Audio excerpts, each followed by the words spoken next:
Well, it's time to check your own learning. What time is it?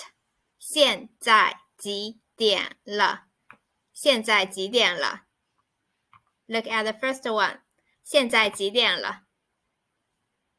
You can say it in Chinese. 3点. Do you get it right? The second one. 现在几点了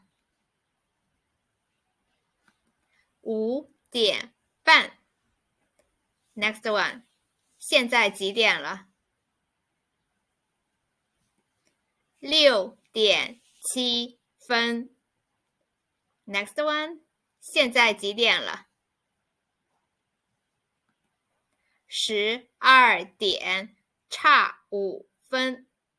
So how many do you get right? Leave it in the comment below.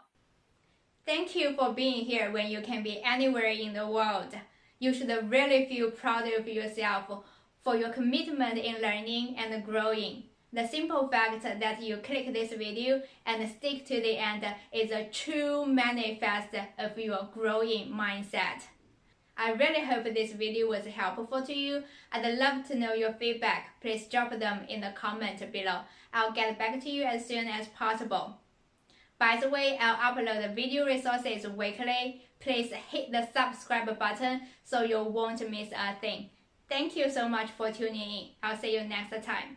谢谢观看，我们下次再见。